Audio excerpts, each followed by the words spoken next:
Of force कि मेरे भाई डिफिनेशन ऑफ फोर्स क्या है।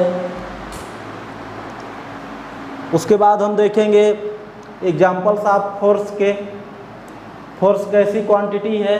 तो basic definition, basic rule of force, basic knowledge of force को हम यहाँ पे देखेंगे। ठीक है, तो force is an external agent. Force एक एक्सटर्नल एजेंट की तरह काम करता है किसी बॉडी को मोशन में लाने के लिए। किसी भी बॉडी को मोशन में लाने के लिए फोर्स एक एक्सटर्नल एजेंट की तरह वर्क करता है।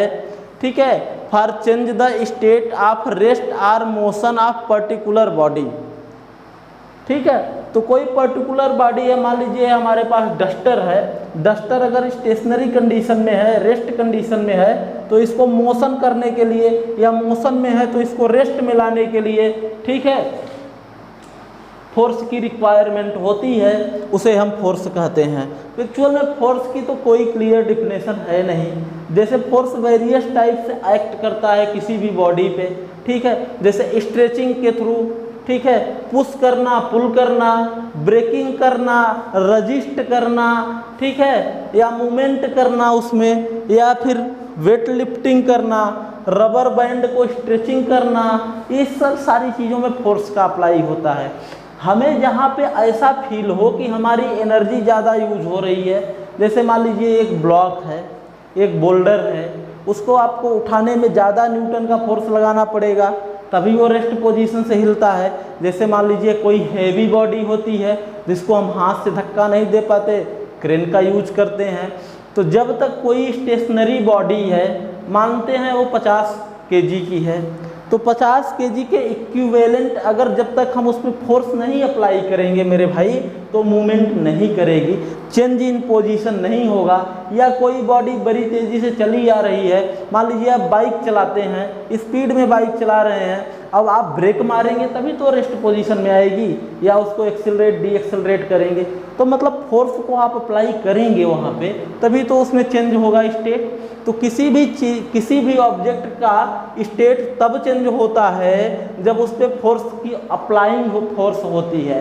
ठीक है, फोर्स को हम अप्लाई करते हैं तभी किसी भी बॉडी का स्टेट चेंज होता है, अदरवाइज स्टेट नहीं चेंज होता। ठीक है ना, जैसे कि एग्जाम्पल में हमने यहाँ पे लिखा है मेरे भाई, एग्जाम्पल में मैंने यहाँ पे लिखा है कि पुशिंग, किसी चीज़ को धक्का दे देना, पुल करना, खींचना, लिफ्टिंग, स्ट्रेचिंग, ठीक है, ट्विस्टिंग, प्रेसिंग, ये सारी चीज़ें क्या होती हैं हमारी, क्या होती हैं, एग्जाम्पल हो जाते हैं फोर्स के। मान लीजिए कोई डोर है, कोई खिड़की है, उसको आप तेज़ी से ओपन कर रहे हो, किसी चीज़ को धक्का दे रहे हो, ठीक है, किसी चीज़ को ऊपर उठा रहे हो, स्ट्रेच कर रहे हो, ट्विस्ट कर रहे हो, ठीक है ना, प्रेस कर रहे हो, ये सारी चीज़ें फोर्स की होती हैं।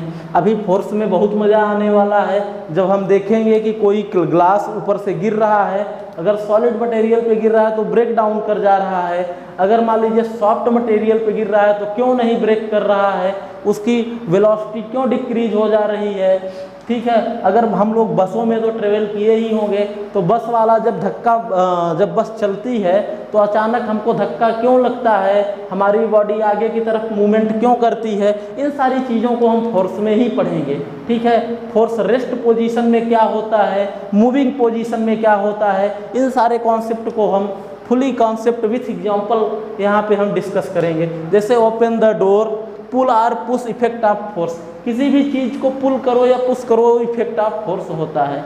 अब बात आती है कि फोर्स में इतना कुछ है, तो फोर्स वेक्टर क्वांटिटी है कि स्केलर क्वांटिटी है। तो यहाँ पे हम देखते हैं फोर्स वेक्टर क्वांटिटी है। क्या है? फोर्स वेक्टर क्वांटिटी है। क्यों वेक्टर क्वांटिटी है मेरे भाई, क्यों वेक्टर क्वांटिटी है? फोर्स है मैग्नीट्यूड, मैग्नीट्यूड तो है ही, एज वेल एज डायरेक्शन, क्योंकि फोर्स किसी डायरेक्शन में अप्लाई होता है। क्या होता है? किसी डायरेक्शन में फोर्स अप्लाई होता है। ठीक है, अब जैसे कुछ सिंबल हैं, फोर्स को हम एफ से डिनोट करते हैं। एसआई यूनिट फोर्स की क्या है? न्यूटन है। एसआई बेस यूनिट हमारी क्या हम लिखते हैं? केजी मीटर पर सेकंड का स्क्वायर लिखते हैं। अदर यूनिट किसकी होती हैं? डाइन हो गई, पौंडल हो गई, पाउंड फोर्स हो गई, किलो पाउंड हो गई, ये सारी चीज़ें होती हैं। ठीक है, उसके बाद डेरिवेटिव फार्मूला क्या होता है? F equal to M, force into mass into acceleration. कोई बॉडी अपने अगर मान लीजिए मेरी बॉडी है, अगर मैं मूव कर रहा हूँ, दौड़ रहा हूँ, तो मेरी बॉडी अपने मास को लेके मूवमेंट करेगी। कि ऐसा तो है नहीं कि मास को बाहर रख दें तब मूवमेंट करें, ऐसा तो पॉसिबल है नहीं, ठीक है। तो कोई बॉडी अपने मूवमेंट मास के साथ मूवमेंट करती है, एक्सिलरेट करती है, तो हमारा क्या हो जाता है मेरे भाई, मास और एक्सिलरेशन, ठीक है। अपने वजन के साथ दौड़ना, ये मास और एक्सिलरेशन होता है, यही हमारा फोर्स होता है, ठीक है ना। इसका हम डेरिवेटिव फार्मूला कैसे निकालते हैं, LMT की पावर -2, ये 11th में आपको मिलेगा, फिर भी फिलहाल मैंने यहाँ पे लिख दिया है, ठीक है। तो ये फोर्स की बेसिक डिफिनेशन क्या होती है यहाँ पे हमने आपको समझाया। अब पार्ट 2 जब हम लेके आएंगे इसका, तो उसमें हम पढ़ाएंगे कि टाइप्स ऑफ फोर्सेस क्या होती हैं, इफेक्ट ऑफ फोर्स क्या होता है, इसके बारे में हम पार्ट 2 में डिस्कस करेंगे। तब तक के लिए आप लोग हमारा वीडियो देखते रहें, लाइक करें, शेयर करें, सब्सक्राइब करें हमारे चैनल स्टूडेंट जोन। उसके बारे में हम यहाँ जानेंगे। जैसा कि डिफिनेशन में बताया जा रहा है कि in a physics motion is defined as change in position with respect to time, ठीक है। फिजिक्स में चेंज इन पोजीशन, किसी भी बॉडी का पोजीशन को हम चेंज करें अकॉर्डिंग टू टाइम, ठीक है। किसी भी बॉडी को हम धक्का दे रहे हैं, वो 2 सेकंड में पोजीशन चेंज कर रही है या रेस्ट में आ रही है 3 सेकंड, तो विथ टाइम जो पोजीशन चेंज किया जा रहा है मोशन में या रेस्ट में, वो हमारा क्या होता है, फोर्स होता है, ठीक है, मोशन होता है। Motion is referred as movement of body, ठीक है। मोशन का मतलब होता है मूवमेंट ऑफ बॉडी, ठीक है मेरे भाई, यहाँ पे हमने लिखा उसे। और मोशन कैसे डिफाइन होता है, चेंज इन स्पीड, स्पीड को बदल देना और डायरेक्शन को बदल देना, इसी से तो हमारा मोशन डिफाइन होता है।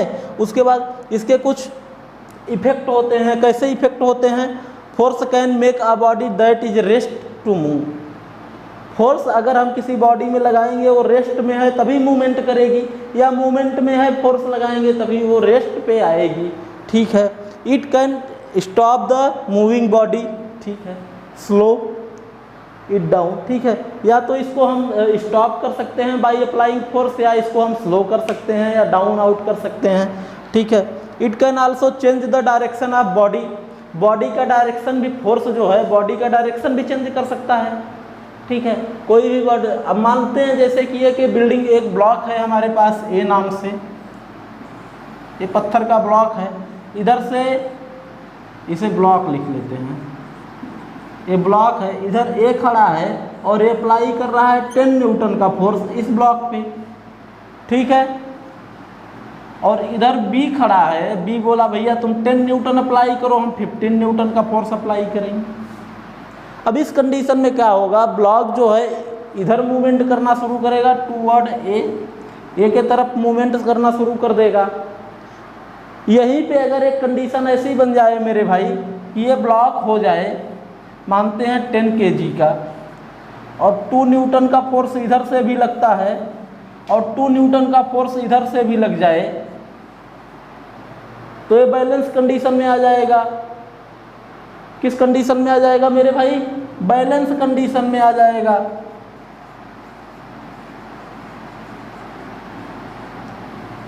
ठीक है। और ये हमारा क्या हो जाएगा, अनबैलेंस हो जाएगा, क्या हो जाएगा, अनबैलेंस कंडीशन में हो जाएगा। और इसी प्रकार से बैलेंसिंग और अनबैलेंसिंग के आधार पे हम फोर्स को 2 पार्ट में कैटेगराइज करते हैं, जो कि हम नेक्स्ट वीडियो में डीपली देखने वाले हैं। Concentrated force, non concentrated force या balance force, unbalance force same ही है, नाम अलग अलग है बस सेंस सेम है, ठीक है ना। तो इस टाइप की फोर्स के बारे में हम पार्ट 2 में देखेंगे। एक कुछ पार्ट 1 का पार्ट बचा हुआ था जिसको हमने यहाँ पे कवर किया। आप हमारे वीडियो को लाइक करें, शेयर करें एंड सब्सक्राइब करें। थैंक यू फॉर वॉचिंग, धन्यवाद। मिलते हैं पार्ट 2 में।